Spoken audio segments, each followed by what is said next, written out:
Hey everyone, welcome to the podcast. Dostoevsky, eh? What a what a human being. It's kind of like one can't imagine a person like him existed in history. Kind of like a Paul Dirac or John von Neumann. You just cannot believe that there was a person called Dostoevsky that's a member of the same species that I'm from. Because he was just an absolute genius, and my God, reading his books have just completely, yeah, changed my world view, changed my mind, changed my life. And recently I just got done kind of rereading Crime and Punishment for the second time, and God, maybe it's because now I've become more socially aware, but my recent read of it gave me so much more insight and perspective as to what Dostoevsky, I don't even know if he's trying to say this explicitly, but at least what his narrative reflects about, the human psyche and uh, psychological reality in general. Before I get to what I mean by this whole thing about how life replaced theory in Crime and Punishment, in Dostoevsky's Crime and Punishment, I stole this from somewhere. I stole this from a really good YouTube comment, which unfortunately I couldn't find. Where I don't know which video I found it on. Maybe it was some video related to Dostoevsky, and I really wish I could give credit to the person that put together this comment. And what I did was, when I did find the comment, I copied it and I then shared it on social media. And I said, "Hey, look, I found this comment," and I put it as like a New Year resolution post, whatever. and and then I thought I wanted to use that comment for this podcast episode, uh, even though unfortunately I can't find the original author of it, because I really want to give that person credit, because I do think he or she or whoever that wrote this comment really captures what the whole essence of Crime and Punishment is. So before I get started, I'll just read that comment verbatim, and see whether hopefully it makes sense. So let me get started on that. I've been rereading Dostoevsky's. All right, let me start again. I've been rereading Dostoevsky's Crime and Punishment. This time more from a psychological perspective than a literary one, let's say. The following comment, which I found on a YouTube video from all places, expounds well on the novel's central message. Raskolnikov had a view of humanity as being divided into two groups: the great men who are allowed to violate morals like Napoleon, and the normal people, who are not allowed to violate them. That was a typo, I think. I should just fix that. He did consider himself as one of the former group, so Raskolnikov thought of himself as being like a Napoleon. But here's a catch: the former group, like Napoleon, never felt bad about what they did. Yet, when Raskolnikov murders the women, sorry, he could not help but feel bad. And that's what haunted him, that he is actually part of the second group, and therefore he really was wrong to kill them. Even at the very end, he says he still holds to his theory. Yet Dostoevsky makes a point that is a lot more subtle. In the last chapter, life replaced theory. Raskolnikov simply let go of his reasoning around this and simply accepted that he is wrong without explanation. This may or may not be logical, but the point is that life, true life, surpasses all of these theories which drive you to these horrific acts. As he said in one of his works, "And make of it that you wish," is that if you could be shown that Christ is outside of truth, then he would still side with Christ. It is this deeper reality that he was really concerned with.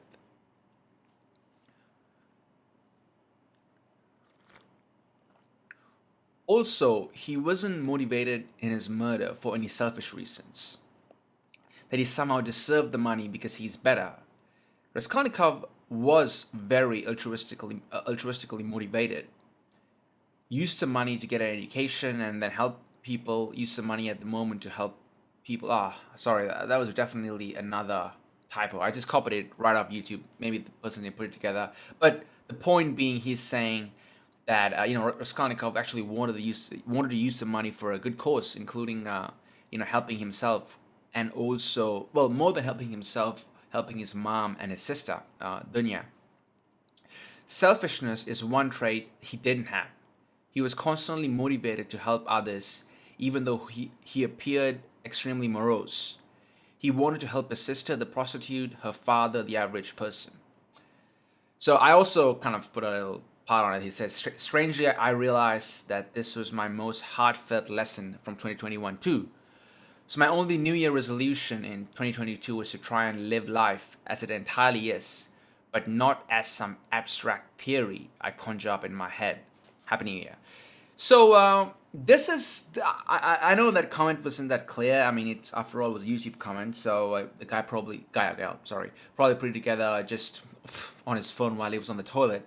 But I really like how he or she tried to capture the essence of the book. You know, I guess the thing about, what does this thing about life replacing theory really means? I'd put it in some sense, right? So someone like a Karl Popper would say what demarcates science, a philosopher like Karl Popper would say what demarcates science from non-science is the falsification principle. So things that can be empirically tested and observed. Now I have great affinity with that, but I guess what I'm trying to make in this video is more of a metaphysical claim. There definitely are things, regardless of them being theoretical or not, that cannot be proven empirically. There are many truths that are experiential, that are heartfelt, that are beyond, let's say, the physical world or the world of empiricism. But these truths can be experienced. So what I mean by life replacing theory is we all have ideas, conceptualizations, or even worse, ideologies that we abide by in almost a religious sense. But then what happens is eventually life catches on. Eventually we can't live in this detached abstract sense just in our own, let's say, intellectual bubble, and not acknowledge that we live in reality, we live in society, we live amongst other people. There are things that are happening that are simply out of our control and that are simply outside of our theory.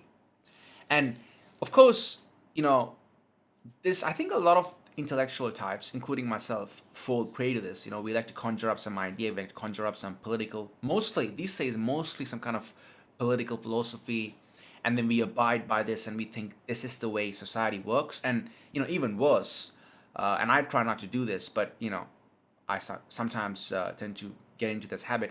We prescribe a philosophy onto the world. We prescribe this is how the world should be. This is how people should live. It's very, very totalitarian, taken to its extremes. But then what happens, of course, is we live life. When I mean we live life, I'm not talking about some grandiose, high and mighty, this kind of like eye-opening moment. I'm just talking about mundane, day-to-day life. We live it. Sorry, gotta get some coffee. We live it, and then we see, oh, that thing contradicts with my theory. That thing contradicts with my theory. Oh, that makes no sense at all. I don't even know what that is. And we have to pay attention to those things. So something that I've realized, and this is the point I want to make here, that our beliefs do matter. Like, of course, don't get me wrong. I'm not saying we should just live like dummies, like kind of like automatons or robots without any philosophy or theory to guide us through. I wouldn't want to call it theory. I would probably want to call it a philosophy that guides us through some kind of axioms. But at the same time, these axioms or these presuppositions that we hold to herald us, to guide us in life, they can be harmful. I'm talking purely practically. Like, for example, again, going back to Crime and Punishment, Raskolnikov, he had this theory. Actually, what is it called? I think I took note of it. I think it's called rational egoism. doesn't matter. I'm pretty sure it was called Rational Egoism, and he really abided by this. He wrote about this for some magazine, and he was definitely the intellectual type. And he really believed that people should be working in their self-interest, and it was nihilistic. It didn't account for culture. It didn't account for tradition. It didn't account for the fact that most things are contextual, and that's something really important. Um, and he still held on to this. This was like he profound. Actually, here's the thing though. I would give Raskolnikov credit here there. He lived out his theory. Like I think this is something I realized when reading the book the second time. Most people have these intellectual theories, all these ideas, but most people are cowards. I should say most of us are cowards, because including myself. I'm not trying to not put myself in the same boat. And we don't live out our philosophy to its full extent. But I do believe Raskolnikov lived out his philosophy to the full extent, and then, of course, he realized that he was wrong, and which is pretty much the last 4/5 of the book is his, psychological suffering, and his, he became delirious and everything he goes through, and I think it's at that point, that's the thing about hubris, isn't it? We, even if we have our theories, we have our worldview, and then we act it out, we live it, and even when we can see it's hurting us, hurting other people, making the world a much worse place, bringing more unwarranted suffering, bringing more misery, we still hold on to it so adamantly. And that's the dangerous thing about ideology, which people like Zizek, Peterson talk about. And crime and punishment is a great antidote, or a great rebuttal of ideology, essentially. Now, yes, actually, this is the part I missed. So yeah, rational egoism was Raskolnikov's philosophy. Oh yes, one other thing is, a part of this whole nihilistic kind of valueless philosophy was that one could just simply transgress morality. Like, so morality, it's very common these days, to say that everything's a social construct. We say pretty much, and people say, that thing's a social construct, and then they kind of dismiss it as if just because something is a social construct, it's meaningless, and we could transgress moral values, we could transgress certain, let's say, principles that we live by just cavalierly without any care at all. I don't think one could do that. I think the more I've lived in this world, and I'm still 24, but the more I've experienced life, I realized that I can't just live in this kind of Nietzschean will to power, create my own values kind of way. Maybe there are some people like that. Maybe, as this comment initially says, maybe the Napoleons, but I don't think the majority of people can live like that. And I'm in the majority, definitely. Look, Peterson has a good lecture on it. I mean, I got this clip from his lecture where he kind of goes through what happens to Raskolnikov. I'll just play the video, and now we can take a look. And so I would say, with regards to fiction, if you take someone like Dostoevsky, who I think is a favorite of mine, by the way, I would highly recommend that you read all 5 of his great novels, because they are unparalleled in their psychological depth. And so if you're interested in psychology, Dostoevsky is the person for you. Tolstoy is more of a sociologist, but Dostoevsky, man, he gets right down into the bottom of the questions and messes around. Transformative reading. Anyways, Dostoevsky's characters, this character named Raskolnikov is a character in Crime and Punishment, and Raskolnikov is a materialist rationalist, I would say, which was a rather new type of person back in the 1880s, and he was sort of taken by the idea that God was dead, and convinced himself that the only reason that anyone acted in a moral way, in a traditional way, was because of cowardice. They were unable to remove from them the restrictions of mere convention and act in the manner of... Sorry, a bit of a commentary on that is, you see, I do agree very much with what Professor Peterson observed about Raskolnikov, because, as I said before, a lot of people held on to this view that Raskolnikov held to at the time in Russia. I mean, people hold on to that view right now, I think. I know a lot of people at least tacitly, or the way they speak, it's very clear this is kind of their guiding philosophy. But a lot of us don't act out on it. So Raskolnikov acted out on it. He wasn't a coward. Let's give him credit there. But then life unfolded, and the rest of the novel will show what happens to him. But yeah, back to this. Someone who rose above the norm. And so he's tortured by these ideas. He's half starving. He's a law student. He doesn't have enough to eat. He doesn't have much money. And so, he's not thinking all that clearly either. And he's got a lot of family problems. His mother's sick, and she can't send him much money. And his sister is planning to engage in a marriage that's loveless to someone who's rather tyrannical, who she hopes will provide the family with enough money so that he can continue in law school. And they write him brave letters telling him that she's very much in love with this guy, but he is smart enough to read between the lines and realizes that his sister is just planning to prostitute herself in an altruistic manner. And he's not very happy with that. And then at the same time, as all this is happening, he becomes aware of this pawnbroker who he's, pawning his last possessions to, and she's a horrible person, and not only by his estimation, she pawns a lot of things for the neighborhood, and people really don't like her. She's grasping and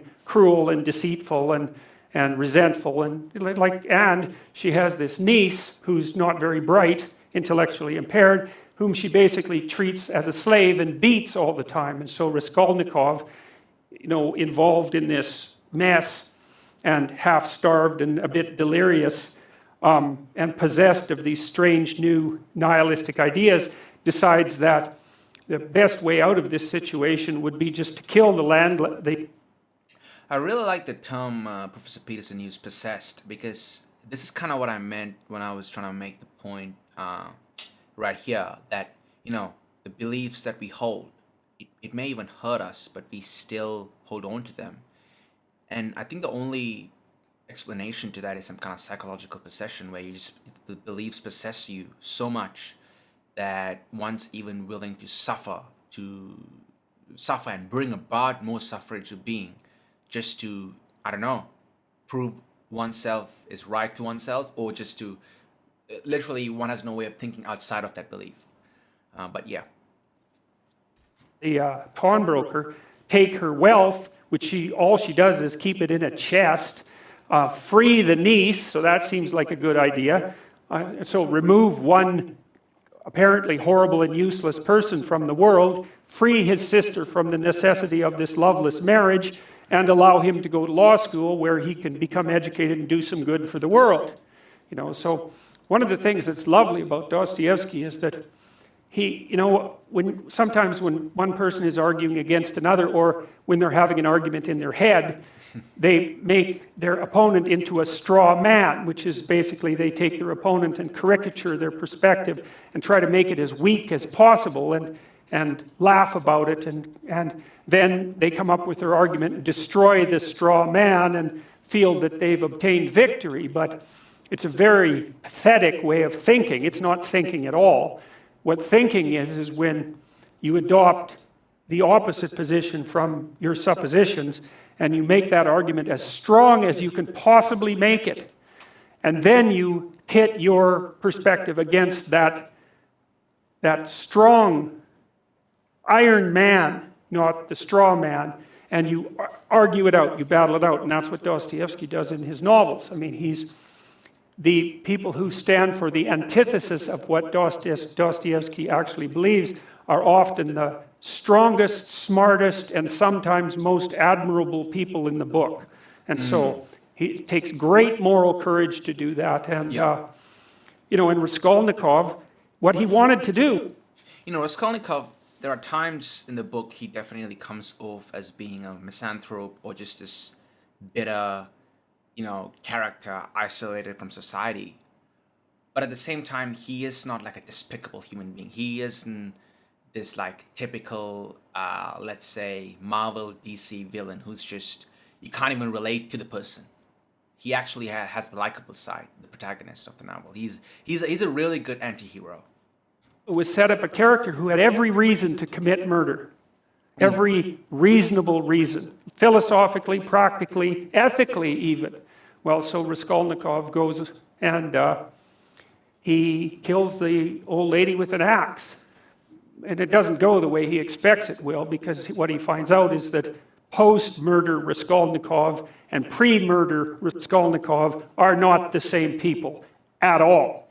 They're not even close to the same people. He's entered an entirely different universe. And Dostoevsky does a lovely job of describing that universe of horror and chaos and deception and suffering and terror and all of that. And he doesn't even use the money. He just buries it in an alley as fast as he can and then doesn't want anything to do with it again. And anyways, the reason I'm telling you all this is potentially to entice you into reading the book, because it is an amazing, amazing book. But also because you might say, well, is what happened to Raskolnikov true? Are the stories in that book true? And the answer to that is, well, from a factual perspective, clearly they're untrue. But then if you think of Raskolnikov as the embodiment of a particular type of person who lived at that time, and the embodiment of a certain kind of ideology which had swept across Europe and really invaded Russia, and which was actually a precursor, a philosophical precursor to the Russian Revolution, then Raskolnikov is more real than any one person. He's like a composite person. He's like a person whose irrelevancies have been eliminated for the purpose of relating something about the structure of the world. And so I like to think of those things as sort of meta-real. Meta-real. They're more real than real. Yeah, I mean, look, Professor Peterson is unbelievably articulate. I just wish that I realized when he was talking that I didn't even give a quick summary of what Crime and Punishment was about. I just straight away got into the comment. But the idea, of course, is a person's psychological battle once a person that holds a certain philosophy transgresses morality, commits a crime, and then finds out that real life doesn't coincide with his so-called philosophy or theory. And then the absolute hell he goes through until finally he confesses and he realizes that, he wasn't who he thought he was. And yeah, a few points here would be the pawnbroker. So this again, I love that what Dostoevsky does. The pawnbroker he kills, terrible woman. She's a cheat. She deceives people, and she treats I think it's her sister like an absolute slave. And I think Raskolnikov overhears two gentlemen talk about this in some tavern. Just on a side note, the other great thing about Crime and Punishment is it just shows the real dark side of society. It really shows alcoholism, poverty, how, women at the time were subjugated to just all kinds of, like for example,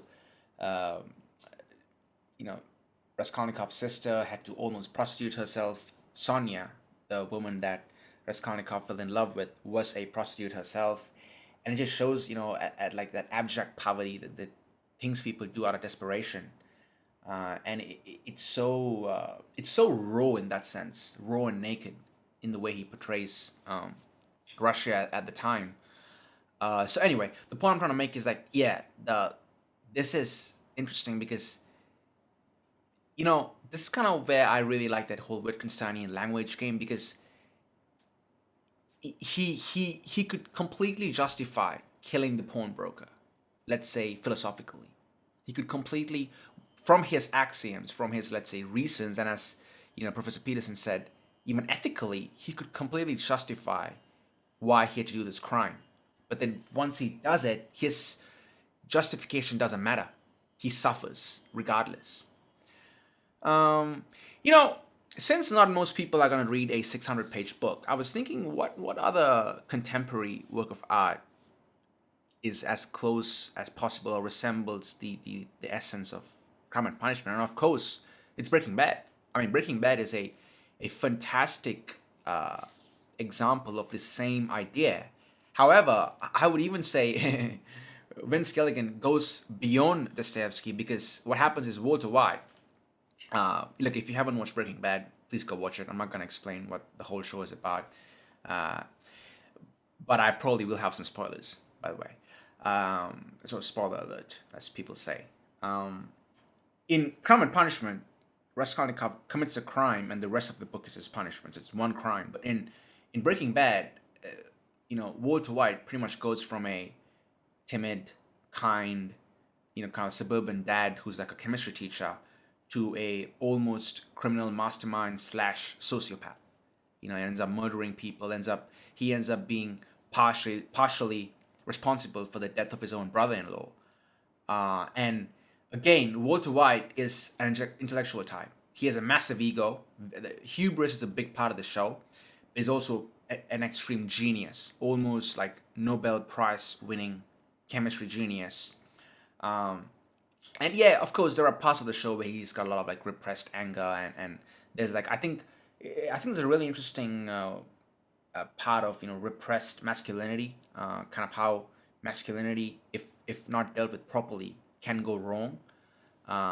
Repressed ambition, all of that, and that's separate. But what's interesting even in Breaking Bad is Walter White is this super intelligent guy.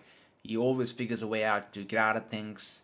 A criminal mastermind, and he thinks, I could become a meth cook and drug kingpin for work, and I could completely separate that from my real life when I from like his personal life, let's say. But that doesn't happen. At the end of the show, his son resents him. His wife, I don't even know, like Skylar White. I don't know if she resents him. She definitely resents him, but also she's like afraid of him. She kind of, he makes no sense to her. It's so sad, and it's so well done. And same thing. It's same thing where we have ideas in our head, but then they completely don't correspond to real life. I guess a bit of an ancillary point, even though this isn't something I wanted to really discuss in this podcast episode. I should just say in this episode. I don't know why I keep saying in this podcast episode. Anyways, I'm new to this, so forgive me. It's interesting. Like, does everyone feel remorse? Can we really get away from moral transgressions? Because a lot of people these days would say yes. I mean, you look at all the evil that takes place in the world and how people just get away from it. All the way from huge dictators to some psychopathic or sociopathic serial killer. People just get away.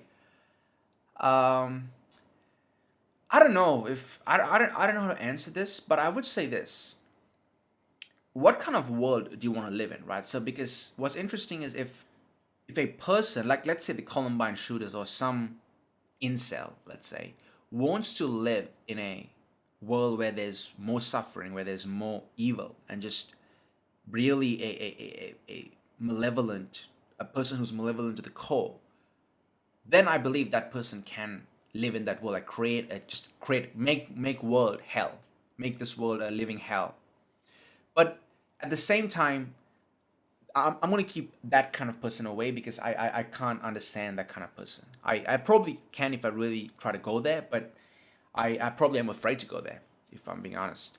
But there are the other kind of people who they actually won't. They're idealistic, and I don't use the word idealism cynically or with like casual contempt. I think idealism is a good thing. We need to have ideals to strive towards.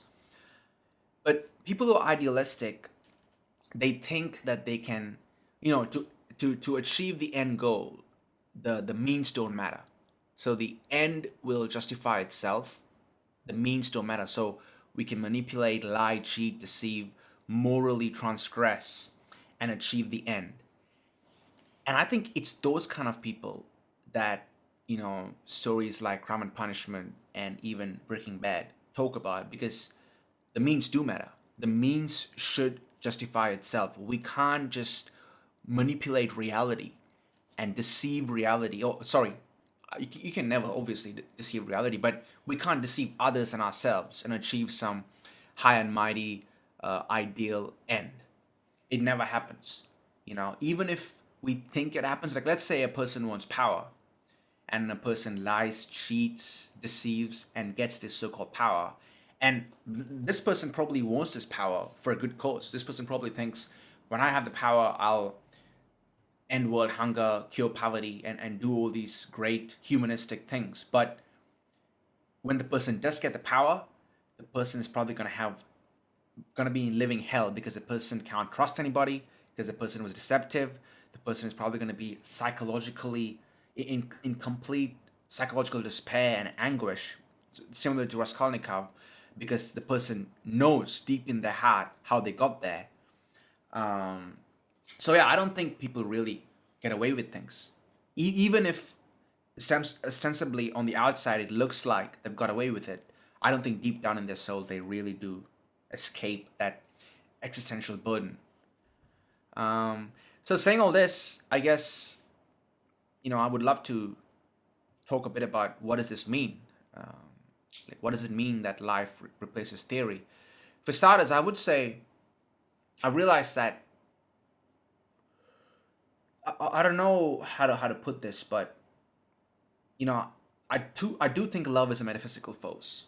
I do think, similar to the laws of nature, love it is something that moves us, drives us, and regardless of our theories, we have to let love guide us. Because love isn't a theory, love isn't some kind of conjured up philosophy. It is something just absolutely real. And of course, it's experiential, so I can't prove it. I can't say that's love and point it somewhere. That would be silly. Um, but we have to let love be the guiding factor for everything we do. No question about it. And if you don't like the term metaphysical, I'll even put this within brackets. Call it a psychic force if you want to make it a bit more psychological and grounded. We have to let that psychic force ground us. And a big part of letting love guide us is actually to, get out of our own heads and look at the world, observe the world, look at other people, talk to people, engage. Don't become Raskolnikov. Don't become a type of Raskolnikov where we think we're beyond society, we're better than other people. I'm just gonna, isolate myself and philosophize. One can never experience love in that way. It has to be experienced. Oh, this is like a syllogism. It has to be experienced experientially, because that's what love is.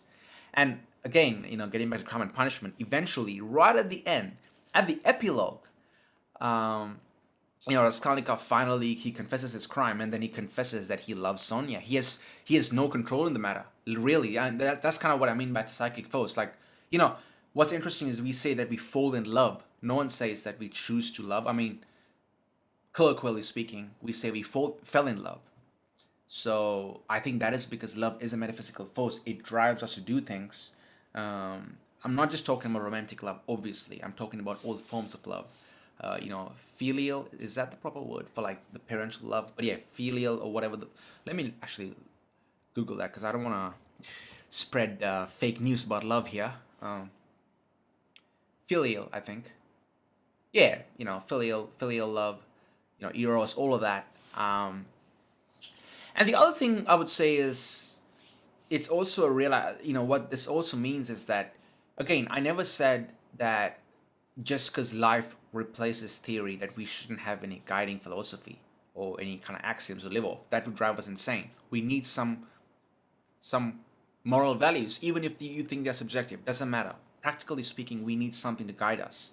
Like, for example, I have certain things that I live by. For example, don't lie. A simple rule I follow: just don't lie. Try your best to be honest. Another thing is, try and listen. Something I'm terrible at, because I've got a big mouth and I talk a lot. But however, this is really cool, because I was trying to figure out what is the best way to put it.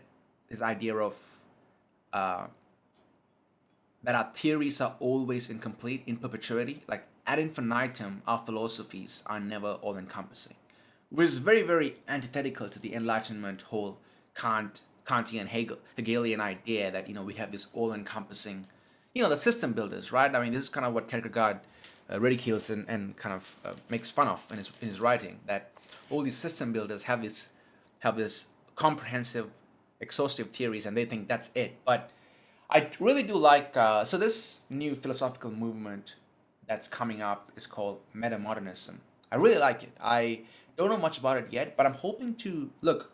Who knows? One's got a dream, but I'm hoping to actually interview a few people involved in this meta-modern movement, because I find this philosophical movement, which is kind of like a, to put it very, very simply, a synthesis between modernism and postmodernism. And I really find the principles they outline in the Metamodernist Manifesto really interesting. Now, I'm going to go through all 10, obviously, because this video isn't about metamodernism. But the fourth principle has a really, really good point, which I completely agree. Let me read it out. It says here, we acknowledge the limitations inherent to all movements and experience, and the futility of any attempt to transcend the boundaries set forth therein. The essential incompleteness of a system should necessitate, oh man, I can't pronounce that word, should necessitate an adherence not in order to achieve a given end or to be slaves to its cause, but rather perchance to glimpse by proxy some hidden exteriority. Existence is enriched if we set about our tasks as if those limits might be exceeded. For such actions unfolds the world. So this is kind of what I mean by it's okay to have a theory or a philosophy that we live by, but there are things that lie beyond it, and we need to be open to it. It's I guess in simple, it's a call for good old Christian humility. But I do like this part here, where we shouldn't be a slave to our philosophy or ideology. And I really like that about metamodernism, because it also talks about this. Anyway, I don't think I should get into that, but it talks about this oscillation between kind of like an Hegelian, synthesis, Hegelian thesis and antithesis kind of thing. But I'm not going to get into that, because that could go on forever. Now, saying all that, this is a question I've been thinking a lot. Given the fact that life replaces theory, how do we respond to this datum? What does that mean? And I quickly put together some points. The first one is, morality is a complicated topic. It definitely is. I'm not going to get to talking about morality here, but I would say act as if there's a moral law. Act as if one has a moral duty. Even if intellectually it makes no sense to you. Act as if there are moral principles one should live by, and see what happens. It's kind of like my previous episode where I spoke about act like God exists and see what happens. So it's simple things, Don't lie, and I don't know. I know I wrote here act with love. I don't know. I guess what I mean here more, this love I mean here, is a bit different to the metaphysical love I was talking about. Because the metaphysical love I'm talking about, we have no control over it even. We fall in love. So maybe the metaphysical love I'm talking about is uppercase L love. Whereas this love is more of, was it Aquinas who said to love is to will the best or the good of others? That's kind of what I mean by this love. So our intent in any interaction, anything we do that involves other sentient beings, is to will the good for them. And more importantly, when it comes to other human beings, it's to will what's best for them. And in some sense, that is like a moral principle we follow. And this is so unbelievably important. It's this idea of paying attention. I think this should be its own point, or even its own episode, because all of this I spoke about, all of this doesn't matter if one can't pay attention to what's happening in life, what unfolds in one's life. And this is why I really like the whole mindfulness movement that's growing in the West. I like meditation because it really teaches us to pay attention. But then when one is not meditating, also we pay attention to the world, what's going on, pay attention to people, what's happening to my life. And here's something I've been trying to do. I'm not saying that I'm succeeding at this. I try to see how I respond emotionally, and how when I have a conversation or whenever something happens, how I respond more than what the other person's saying. I see, like, when I hear something, when I see something, and more importantly, when I do something, I try to see what in my gut, what am I feeling viscerally? Why does this person make me feel like this. So that's kind of and that obviously takes a lot of, I don't know if the word is training, but in simple, at least it takes that intent of wanting to pay attention. Now, I would say a part of that, this should be a separate point actually. I would say a part of that is, I don't think you have to create your own values. Like, I don't think you have to be a Nietzschean. I mean, I don't even know if one could even create their own values, really. Carl Jung definitely thought Nietzsche was wrong there. But a part of paying attention, of course, is to, yeah, have those guiding principles, but then at the same time, don't be naively following unexamined moral principles. Because for me, that isn't paying attention. That's, I don't know, laziness. That's not thinking about things. So paying attention is also actually trying to make sense of the world, genuinely and sincerely, not with an agenda, not trying to push some ideology, not trying to justify one's existing philosophy, but rather to understand the world. So yeah, break things up and trying to make sense of them to whatever extent that's possible. And look, I'll probably end with this point. I talk a lot about pride. I do think I talk about pride. It probably is because I've got a lot of pride, and a part of talking about it allows me to check myself in some sense. I see no reason at all to detach oneself and become a misanthrope and just think one's beyond society. You know, I generally try to, give people the benefit of the doubt. But whenever I sense that someone is thinking that they're beyond other people, I want to punch them on the face, because I hate people who think that they're beyond others or they're above others. It's so supercilious, it's so patronizing, and it's all these things I despise in people. And that is just, that kind of hubris for me is just sickening, honestly. And I think a lot of ill in this world comes from that kind of hubris. So a part of life replacing theory is to not letting one's theory be a simple projection of one's pride. I'm not saying to not have a theory, but it's actually understanding that one's theory isn't final. It isn't all encompassing or absolute.